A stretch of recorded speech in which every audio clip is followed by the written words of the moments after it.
Pues bueno, para comenzar en Tiempo Informa, vamos a continuar con el tercer día del seminario Vivir y trabajar en ciudades con industria de hidrocarburos. En esta ocasión estamos bajo la temática de riesgo y salud poblacional en ciudades con industria de hidrocarburos. En esta ocasión tendremos el gusto de escuchar los comentarios del doctor Arturo, que actualmente es investigador del Departamento de Salud en el Colegio de la Frontera Sur, en la unidad de San Cristóbal de las Casas, Chiapas. Maestro en Ciencias Biomédicas Básicas y doctor en Ciencias Ambientales en el programa multidisciplinario de posgrado en Ciencias Ambientales de la Universidad Autónoma de San Luis Potosí. Mucho gusto en acompañarnos en esta tercera sesión del seminario. Les reitero, mi nombre es Arturo Torres Dosal, estoy adscrito al Colegio de la Frontera Sur en el Departamento de Salud. Básicamente lo que yo hago es el área de salud ambiental. Salud ambiental es pues cómo el ambiente influye sobre los seres vivos que están inmersos en ello. Es cómo un ambiente sano produce individuos o conduce al desarrollo de individuos sanos y lo opuesto. Ya lo estamos viendo. Ahí están mis datos. Aquí es una definición de la Organización Mundial de la Salud y pasamos a la siguiente, por favor. Como les decía, es la influencia del ambiente sobre los individuos que habitan en él y cómo entornos adversos generan individuos con una serie de enfermedades derivadas de estos impactos. Pasamos a la siguiente.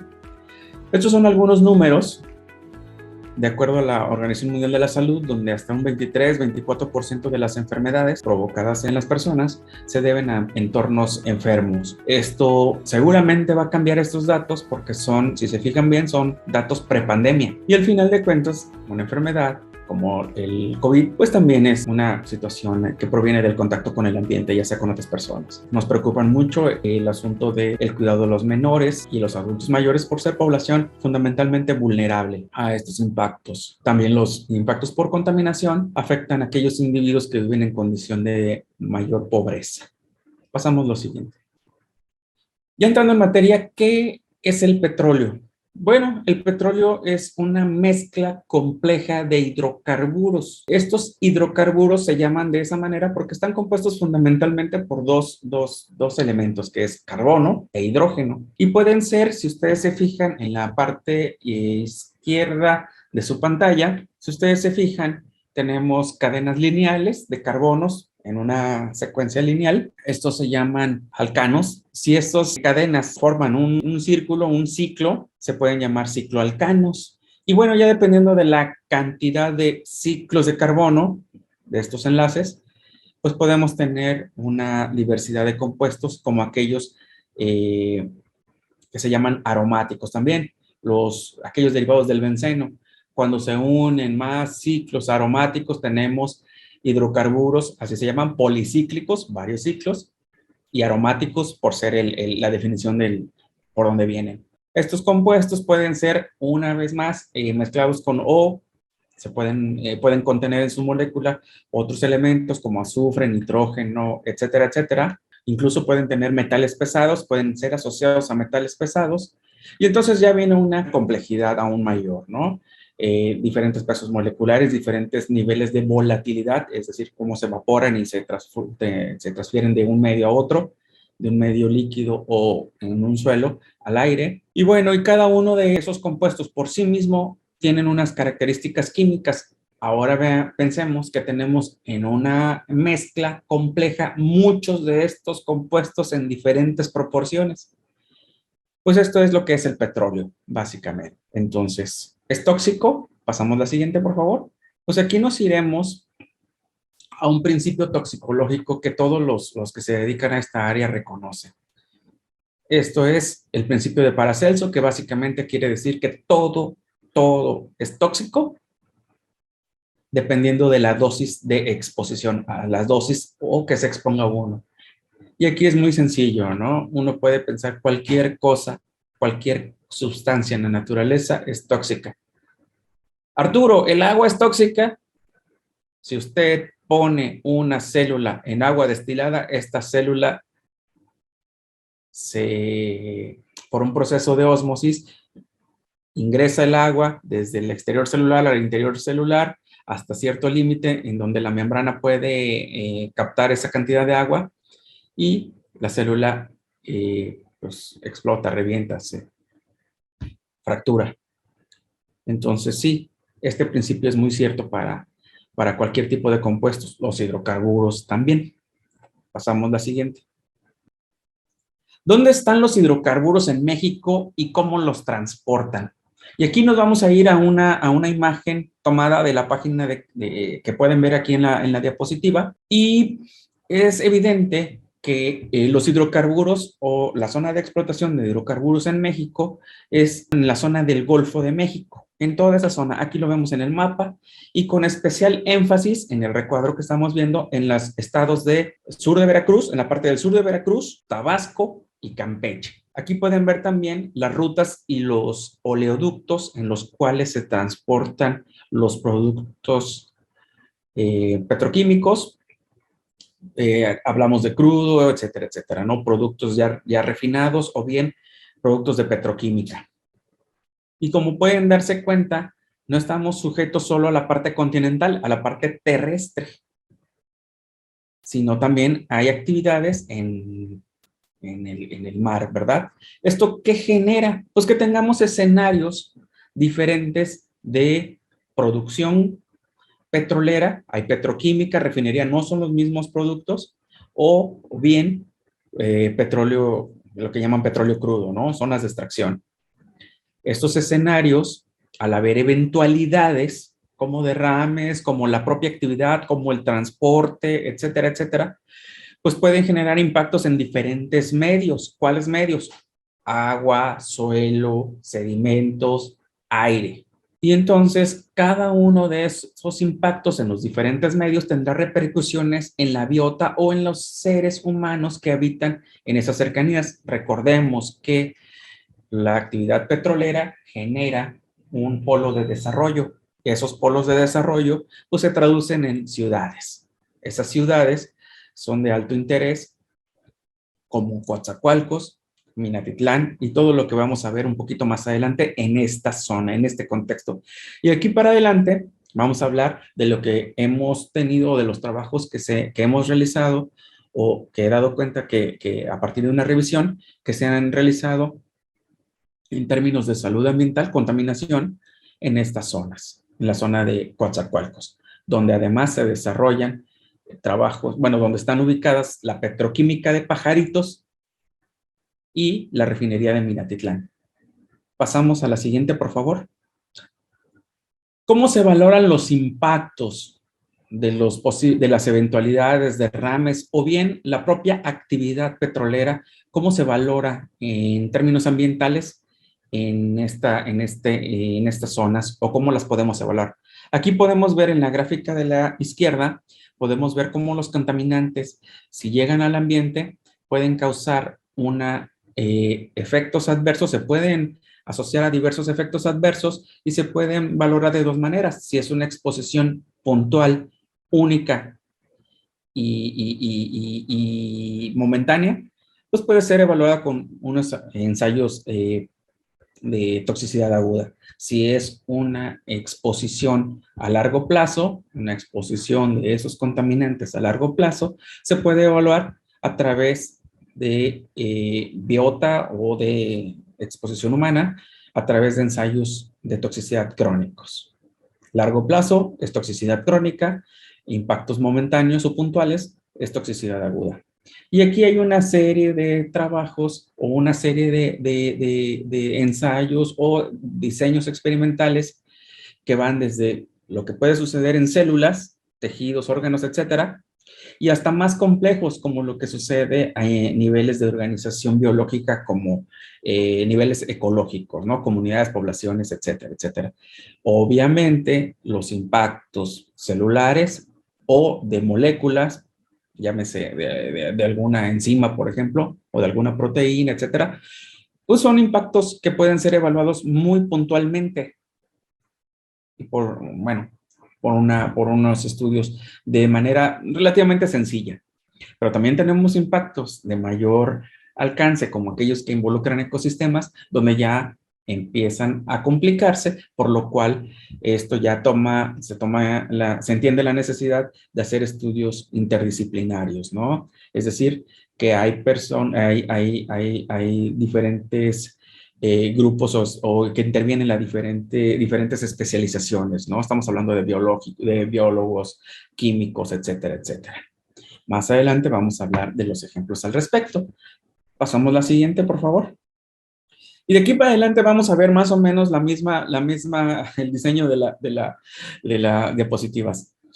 Como les decía, primero, pues al haber una eventualidad, un derrame que todo el mundo los hemos visto en la televisión o en algún noticiero, un derrame, ¿dónde afecta? Bueno, pues afecta el sitio donde ocurre, evidentemente, pero no afecta de manera homogénea. Ese impacto no es similar porque depende de a quién, digamos, a quién le pega, ¿no? De tal suerte que en este estudio se identificaron las áreas vulnerables por los derrames de crudo. Aquí podemos ver que en esta clasificación solo señalé el sitio de mayor impacto, que es aquellos donde hay bosque tropical, alto medio con vegetación secundaria. Pues obvio, si hay mayores entidades a las que se les pueda asociar un efecto adverso derivado de un impacto ambiental, de un contaminante, es aquellos los que van a ser más vulnerables. Pero también hay otras condiciones que se pueden catalogar como aquellas que son sitios arenosos. ¿Y por qué son condiciones que también son desfavorables? Pues porque va a favorecer el transporte de esos contaminantes que estamos interesados, ¿no? Entonces, este es el ejemplo donde se pueden estudiar diferentes tipos de suelos y los diferentes impactos dependiendo de la biota o del entorno específico al que nos refiramos. Ese es un ejemplo, aquí está la referencia. Y bueno, ilustra mucho lo que puede afectar en suelo. Pasamos a la siguiente, por favor. Este caso es muy interesante porque este trabajo hicieron un solo punto de muestreo de sedimentos y lo pueden ver en la figura de la derecha, la figura superior, donde en ese punto hicieron un núcleo. ¿Qué es un núcleo? Bueno, pues imagínense que ustedes ponen un tubo, un popote en el sedimento, en el fondo del mar, tapan el extremo que perforó ese sedimento y traen ustedes ese cilindro, ese popotito, lo traen lleno de sedimento, de fondo de mar. Cortan las secciones y ahí en cada una de esas secciones hacen el análisis de contaminantes. Les decía que el petróleo es una mezcla compleja. Pues bueno, aquí estos compuestos que están aquí no les voy a indicar cada uno, pero se llaman por definición hidrocarburos aromáticos policíclicos. Algunos de ellos son muy peligrosos, puesto que tienen en su molécula asociados a benceno, por ejemplo, y que es identificado plenamente como cancerígeno. Entonces, aquí lo que hicieron en estos compañeros, estos son maestros, hicieron algunos análisis de los hidrocarburos, de esa familia de hidrocarburos. Hay 200 compuestos, ellos identificaron estos, además de la suma, y encontraron que, pues sí, lo lógico, si tienes un área de emisión constante o de derrames constantes, pues van a encontrar esa mezcla de contaminantes. ¿De qué depende esa mezcla? Pues depende de su persistencia química, depende de una serie de la composición propia de los derrames, pero bueno, ilustra lo que ocurre en otro medio, que es el sedimento marino. Este otro trabajo ilustra, por lo que lo pongo, es que nos ayuda a a entender el camino de los contaminantes, es decir, ya hablamos de un impacto en dos medios ambientales, suelo y sedimento. ¿Qué pasa? ¿Allí se van a quedar? No. Resulta que pues estamos inmersos en una serie de medios que están expuestos a reacciones químicas, dinámicas, tróficas, dinámicas biológicas o químicas, y entonces pues es muy viable que esos contaminantes que alguna vez estuvieron en esos medios sean trasladados a otra biota, por ejemplo, plancton, y el plancton sirve de alimento de peces, de tal suerte que en este trabajo se midieron estos hidrocarburos totales de petróleo en los peces de estas zonas en donde podemos ver en los mapas, que es la zona ribereña de este río, ¿no? Del río Chiquito en Veracruz. Entonces, se fijan, cómo es el transporte de un medio ambiente a los peces. Y aquí lo que midieron son los hidrocarburos totales de petróleo, es decir, fracciones del crudo. Pasamos a la siguiente. Entonces ya tenemos, fíjense bien, ya tenemos que hay impactos en el medio y hay impactos en biota. ¿Y qué pasa? Bueno, pues dirán algunos, pues ni modo, qué pena por los pececitos. Pues sí, pero tanto los pececitos como en este otro trabajo midieron plomo, que es otro de los compuestos que se derivan o que están asociados a la actividad petrolera, midieron plomo en almejas y peces comestibles. Chin, comestibles. Chin, ¿por quién? Por humanos. Chin, sus familias. Y entonces aquí están algunos niveles, ¿no? Donde encontraron en músculo, en agallas, en hígado, ¿no? Tanto lo que les afecta a esos mismos individuos por sí mismo, este nivel de contaminantes, en este caso plomo, como la incorporación, aquí ya estamos hablando de incorporación en cadenas tróficas. Estos almejas y estos peces van a ser comida de otras especies en los medios en donde se desarrollan, pero también son comestibles o tienen un valor comercial, por lo cual son pescados obtenidos y llevados a mercados y del mercado a su mesa. El plomo contenido en esas especies, en estos peces y esas almejas, pues va directamente de ellos a quien se los ingiere. ¿Quiénes? Las personas. ¿Qué pasa cuando un elemento, un agresor, como el caso del plomo, ingresa a un organismo o una entidad biológica? Este trabajo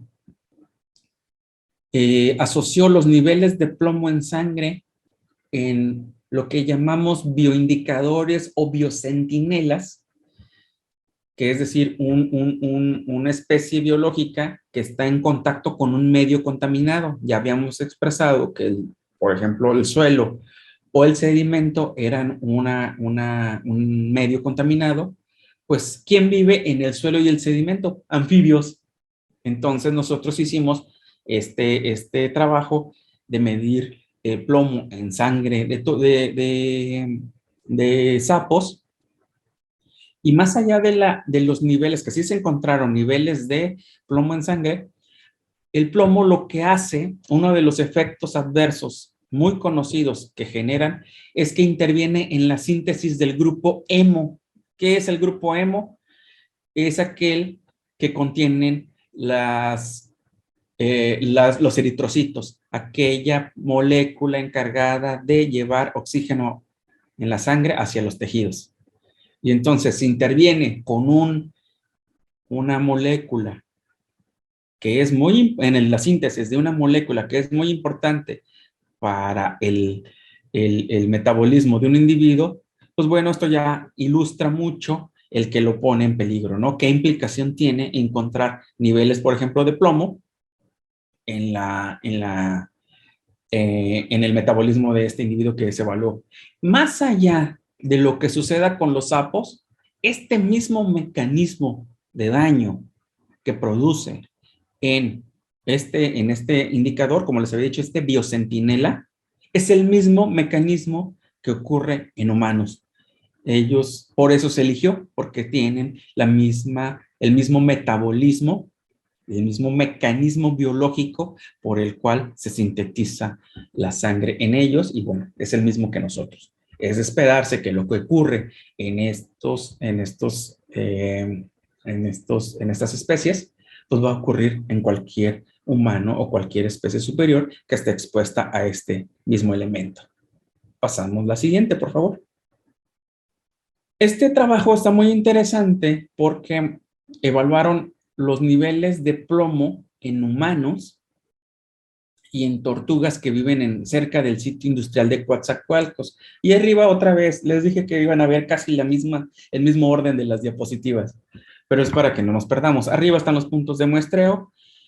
En la parte baja vemos, si pueden ver en la parte, si me hace favor de señalar el recuadro de donde está la gráfica, de abajo, vamos a ver el sitio, los niveles de plomo en sangre en tortugas, en la grafiquita que estamos viendo en la derecha, a la parte derecha, en la parte baja, vamos a ver los niveles de plomo en sangre de tortugas en los sitios, digamos, de referencia, los sitios limpios, aquellas que habitan en los sitios limpios y aquellas que habitan en los sitios de mayor presencia de plomo, ¿no? Y aquí lo que estamos viendo, pues, parecería algo lógico, ¿no? Aquellos que están en el sitio o que habitan o que se desarrollan o que generan su radio de actividad biológica en los sitios de mayor impacto, pues son aquellos que tienen la mayor concentración de plomo en sangre. ¿Qué sucede con los niños? También se les encontró plomo en sangre en estas comunidades, la de Allende, López Mateos y Mundo Nuevo, y también encontramos que hay un impacto en ellos. Bueno, más bien hay una concentración de plomo en la sangre de estos niños que están cercanos a las zonas industriales de Coatzacoalcos. Si bien Allende está a muy poquitos kilómetros, Mundo Nuevo, por ejemplo, está hacia donde apuntan los vientos. No se los puedo señalar, pero en el mapa de arriba vemos Allende, es este puntito, exactamente. Ahí están al lado de la petroquímica de Pajaritos. Los vientos vienen del mar hacia la tierra y entonces por eso se evaluó Mundo Nuevo. Bueno, entonces aquí podemos ver que impacta, ya lo vimos, de manera parecida a entidades biológicas y población humana. Pasamos la siguiente, por favor. Si van siguiéndome, fíjense cómo vamos construyendo la historia de esto, ¿no? Impactos ambientales, impactos en vida silvestre, impactos en humanos. Y aquí lo que vemos es que tenemos ante una exposición de una mezcla química, porque tenemos una mezcla química, frente a esa exposición tenemos, en este caso se midió el daño al ADN. Ya no es solo el metabolismo, ya no son solo impactos en el individuo, sino también ya hay impactos a nivel del material genético. Y entonces, ¿qué tenemos? Aquí lo que estamos ilustrando otra vez en Allende, Mundo Nuevo y López Mateos son, la parte de arriba es niveles de plomo en sangre. Los otros son, lo que vemos en la tabla superior, es los productos del metabolismo del benceno, productos del metabolismo del tolueno en orina, y además productos del metabolismo de aquella familia que les mencioné, de los hidrocarburos aromáticos policíclicos. ¿Sí? Esto es en orina. Si hay en orina, ¿qué quiere decir? Que esos compuestos estuvieron en algún momento en torrente sanguíneo, excepto el nivel de plomo en sangre, porque ese sí se midió directamente. Pero estos tres metabolitos, que si los encontramos en orina, quiere decir que estuvieron en sangre. No hay más.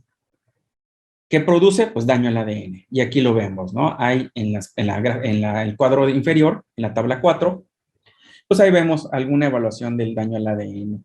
Entre más cortito sea se llama OTM, la medida del daño al ADN, entre más cortito sea, quiere decir que es menor el daño. Digamos, un individuo sano, de lo que yo he visto, dependerá de su condición, pero un individuo sano está alrededor de 4. Y eso es un daño normal a través de la actividad metabólica. Un individuo que además de ese daño normal, de esa actividad metabólica, tiene una carga contaminante o está expuesta a un agresor, pues va a tener algo como esto, 8.3, 10 y 11. ¿Lo ven? Entonces ya tenemos aquí la relación entre exposición y algunos efectos adversos. ¿Cuáles? En este caso es el daño al ADN. Pasamos la siguiente, por favor. Muy bien. Este trabajo está también muy interesante porque a través de un modelo toxicológico y basado no necesariamente en la generación de sus propios datos, sino ingresó datos de otros trabajos en este modelo ecológico y toxicológico y pudo definir que había contaminantes que su presencia, por la naturaleza de ellos, que su presencia estaba prioritariamente en el aire y había contaminantes que se iban a fuentes de agua. Y entonces pudo definirlos y lo pudo expresar en la gráfica superior, en donde vemos PCB son bifenilos policlorados, que son productos que se generan en la petroquímica de pajaritos. Benceno, pues es uno de los componentes de la mezcla de crudo. Tolueno y xileno son igual, ¿no? Son compuestos asociados a la refinación también de las gasolinas. Y entonces, pues, lógico, estos iban a estar en el agua, bueno, en algunos en el aire y otros en el agua, prioritariamente. Aquí lo interesante es que si vemos la gráfica de abajo, que con este modelo se puede predecir a través de las concentraciones ambientales y de la exposición un efecto predicho. ¿Cuál efecto? Pues bueno, se asume que hay un ecosistema afectado por la carga de contaminantes, como todos estos que están aquí abajo, que son derivados de actividad petrolera, y que además producen cáncer. O sea, hay la posibilidad de producir cáncer. Ya les había hablado del efecto del daño al ADN, los impactos al ADN. Bueno, aquí es la siguiente escala, ¿no? Un efecto que todo mundo, bueno, podemos reconocer. Y es uno de los más graves. Entonces, ¿es un cálculo? Sí, es un cálculo. ¿Basado en qué? En lo que hay en el ambiente. Pasamos a la siguiente, por favor. Doctor Arturo, ¿cómo es? Escandaloso. Mire, son solo cálculos, ¿seguro? Miren, este trabajo realizado por el Instituto Nacional de Salud Pública midió la presencia de contaminantes orgánicos persistentes. ¿Qué son los contaminantes orgánicos persistentes? Son compuestos, ubican el DDT. El DDT fue un insecticida utilizado en la agricultura en México por 50 años, de 1950 en adelante, y se prohibió en el 2000. Estamos hablando de que además de tener actividad petrolera en la zona, tenemos el desarrollo de otras actividades. Recuerden que tenemos un río tan importante como el río Coatzacoalcos. Entonces, si río arriba tenemos actividad agrícola y justo en el desemboque de ese río tenemos actividad petrolera, pues tenemos un cóctel químico bastante interesante, ¿no? La agricultura, por cómo ocurre o cómo se desarrolla en nuestro país, pues la sostienen muchos agroquímicos o muchos compuestos, son muchos plaguicidas. Esos plaguicidas están clasificados como compuestos orgánicos persistentes. ¿Qué quiere decir? Persistentes, pues que van a durar alrededor de 20 o 30 años, dependiendo de las características del ambiente. Se dejaron de usar están prohibidos ya, Arturo, están prohibidos desde el 2000, pues sí, pero tienen esa característica de persistencia y que fueron usados, además, súmenle, fueron usados durante 50 años, hay persistencia y acumulación, por lo cual es viable encontrarlos todavía en el ambiente, y si no es en el ambiente, como en este caso, lo buscaron en la sangre del cordón umbilical en mujeres con su primer nacimiento, con el nacimiento de mujeres primerizas. Entonces, madres primerizas. Entonces, lo que encontraron es que sí, efectivamente, había esa presencia de plaguicidas o de compuestos organoclorados en la sangre de las personas. Pasamos a la siguiente. ¿Se fijan cómo vamos construyendo la historia? Ambiente, vida silvestre, población humana. ¿Qué otros, qué efectos adversos producen esos contaminantes orgánicos persistentes? Pues estos compañeros midieron daño al ADN en diferentes entidades biológicas. Estos los midieron, el de la derecha los midieron el de la izquierda los midieron en gusanos de tierra. ¿Por qué gusanos de tierra? Porque ahí es un sitio de impacto. Y los otros los midieron en otras especies. Tengo entendido que fueron peces también. Entonces, ¿se fijan? Exposición y efecto. Organoclorados ahora y antes productos derivados del petróleo. Entonces ya tenemos una suma, el cóctel químico que les decía. Pasamos la siguiente, por favor. Otros contaminantes. Pues resulta que la industria petroquímica está asociada a la emisión de ciertos contaminantes. Históricamente el mercurio es un elemento que está asociado a la generación de cloro, de gas cloro. Hay un convenio que México firmó que se llama el Convenio de Minamata. El Convenio de Minamata se llama así porque proviene de la ciudad de Minamata, en Japón, donde hubo una exposición ambiental a mercurio gravísima, gravísima,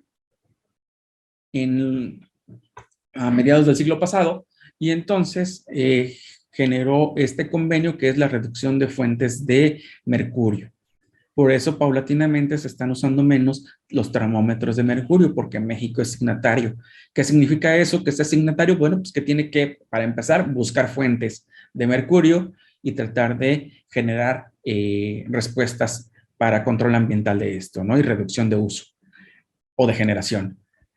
¿Qué sucede con el mercurio? Así como los otros contaminantes de los que he estado hablando, tanto los hidrocarburos aromáticos como los orgánicos persistentes, pues que atraviesan barrera placentaria, el mercurio también atraviesan barrera placentaria. ¿Qué quiere decir esto? Que si una mujer estuvo expuesta a cualquiera de estos contaminantes o a la mezcla de estos contaminantes y vive en estas zonas donde hemos estudiado, pues va a estar el presente en ella y en su tejido adiposo durante toda su vida. ¿Y cuándo es la etapa de mayor remoción de tejido adiposo o mayor remoción de grasas en una mujer? Que no sea una liposucción, es un embarazo. Y entonces aquello que estuvo presente en los depósitos energéticos, en los depósitos de grasa de un individuo, va a pasar en este caso a su gestante, ¿no? Al niño. Y entonces el niño que nunca estuvo expuesto directamente va a estar expuesto a través de la madre.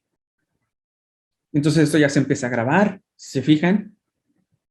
O sea, cómo hay una exposición neonatal, incluso antes, en la gestacional, en los individuos de mujeres que viven en estos ambientes. Este es un reporte del IPEN, en donde, bueno, encontraron mercurio en pelo de mujeres, en cabello de mujeres y de personas que viven en la zona de Coatzacoalcos y en peces. Pasamos la siguiente, por favor.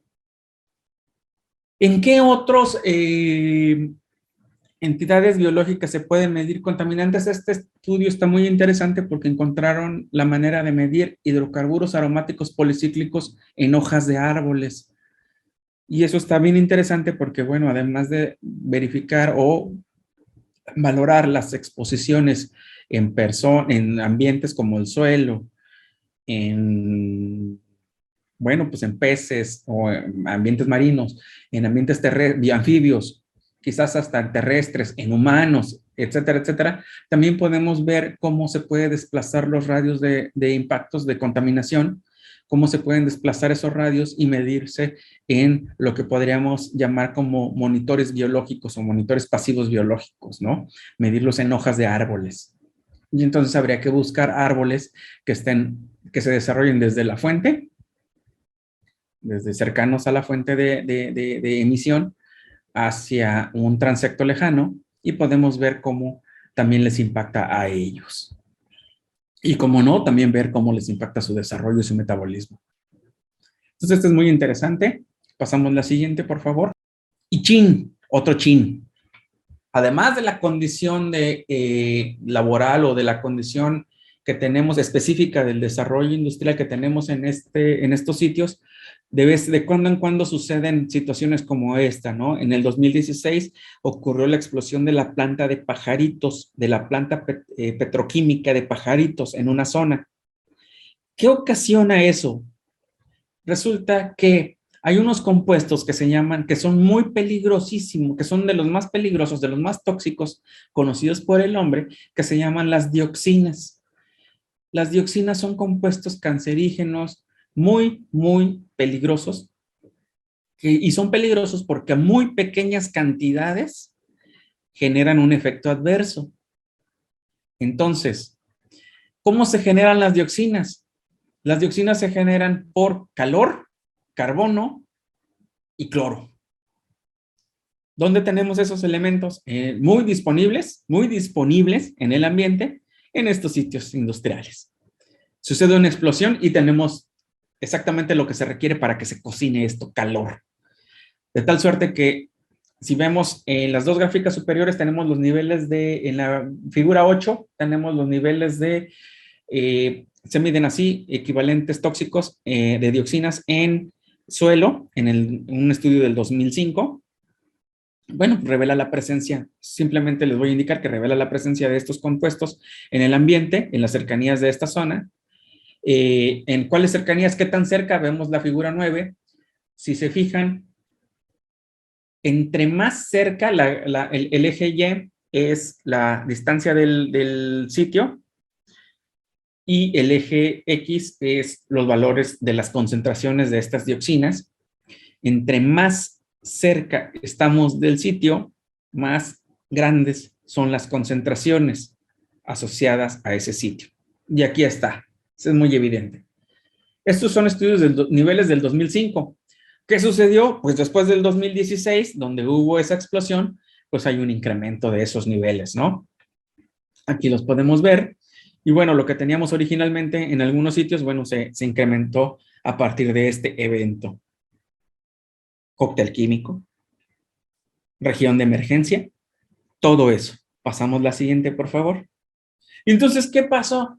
¿Qué sucede? ¿Cómo cataloga? ¿Cómo se pueden catalogar estos escenarios? Se pueden catalogar, si lo están visualizando tal cual, como regiones de emergencia ambiental. Entonces, estas zonas, estos escenarios son de tal complejidad que requieren sí modelos de atención específicos que puedan estudiar o que puedan corroborar estos impactos ambientales.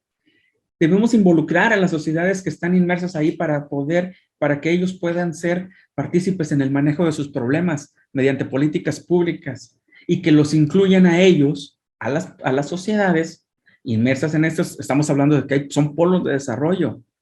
Minatitlán, Coatzacoalcos y cualquier otro que se imaginen. La población debe estar inmersa en esos modelos de desarrollo para poder generar también políticas públicas de protección o intervenciones que puedan minimizar esa exposición o dar una respuesta mejor ante eventualidades o ante el escenario que ya viven. Estamos hablando que son escenarios de casi 100 años de actividad petrolera. Esto, como es entendible, pues requiere abordajes interdisciplinarios para garantizar la protección de los ambientes o de las sociedades que allí habitan. Por ello, CONACYT se interesó en la atención de estas regiones de emergencia ambiental de alta gravedad, de tal suerte que generó un programa nacional, programas nacionales estratégicos. Hay varios, hay de migración, de vivienda, etcétera, etcétera. Y entonces, el número 10 es aquel que tiene que ver con esto, con lo que son los procesos contaminantes, daños tóxicos y sus impactos socioambientales asociados con una fuente antropogénica en este caso, porque estamos hablando de actividad petrolera, con dos enfoques, uno de investigación, sí, que involucra esto que vemos aquí, y uno de incidencia. ¿Qué es incidencia? La participación de la sociedad civil en estos trabajos, en proyectos que involucran a la sociedad civil como usuarios de la información y como entes que van a ser protegidos o que van a tener que desarrollar un sistema de protección. Pasamos a la siguiente, por favor. Y aquí presentamos una propuesta y desarrollamos esta temática en donde afortunadamente nos fue aprobada este año, nos fue aprobado para desarrollar lo que vemos aquí, una serie de trabajos en torno a la protección o generar pautas de protección a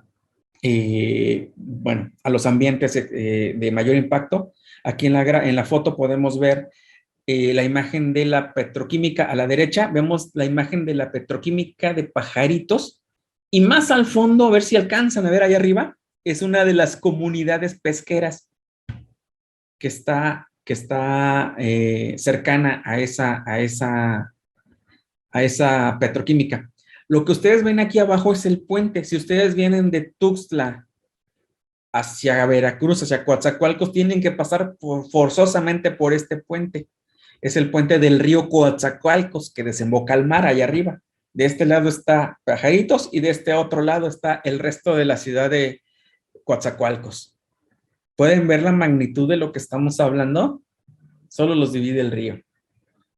Y bueno, aquí es donde vamos a desarrollar este proyecto. Pasamos la siguiente, por favor. Ya no les va a tomar mucho. ¿Qué se va a hablar? Es, bueno, pues, abordar el tema de salud ambiental, entendiéndola como una dimensión del desarrollo sustentable, los ejes sociales, ambientales y económicos, pero también entendiendo que la salud es una condición ineludible para este desarrollo, ¿no? Para el desarrollo sustentable. ¿Qué es lo que busca el proyecto? Bueno, pues tenemos que hay impactos por urbanización, hay impactos por una actividad petrolera y también una actividad agrícola, como ya se puede señalar en la tabla 1 que aquí vemos. Estaban los elementos apropiados o los elementos necesarios que solicitaba la convocatoria. Nosotros aplicamos con esta propuesta. Pasamos a la siguiente. Y entonces, ¿de qué se trata? Bueno, pues de generar una evaluación de riesgos ambientales basada en lo que ya había. Afortunadamente hay mucha información, pero además de corroborar y, como no, atender las preocupaciones y los saberes locales, es decir, tomando en cuenta los intereses de la población. ¿Para qué? Para poder, junto con, bueno, algunos determinantes socioculturales y económicos, saber la gravedad de estas exposiciones en la población y priorizar aquellos lugares de mayor atención. Pasamos a la siguiente, por favor. ¿Qué nos garantiza que, bueno, que trabajemos de la mano con la sociedad interesada, que se apropien de su terreno, de su entorno, a través de 3 ejes: educación y capacitación, es decir, a qué están expuestos y qué son los daños a los que podrían enfrentar a través de esa exposición, cuál es el riesgo. También hay que hacer un acopio de desarrollo y promoción de políticas públicas, es decir, establecer mecanismos normativos de protección a esas entidades.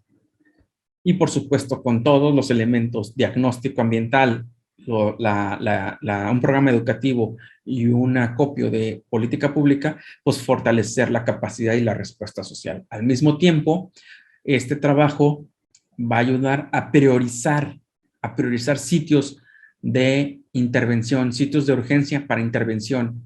Hay un programa en Secretaría de Medio Ambiente que se llama el Programa Nacional de Remediación de Sitios Contaminados. Esos programas lo que se dedican son a limpiar sitios que tienen algún impacto en el ambiente. Pero vamos a pensar, ¿de qué sirve limpiar un ambiente en el que no vive nadie y que nadie hace uso de esos recursos, contra un sitio que quizás no esté tan impactado, pero que tenga mayor interés urbano, ambiental y todo, de conservación y algo parecido, ¿no? Entonces creemos que nosotros podemos ayudar a este tipo de programas para empatar y hacer más eficiente estos programas de remediación y limpieza.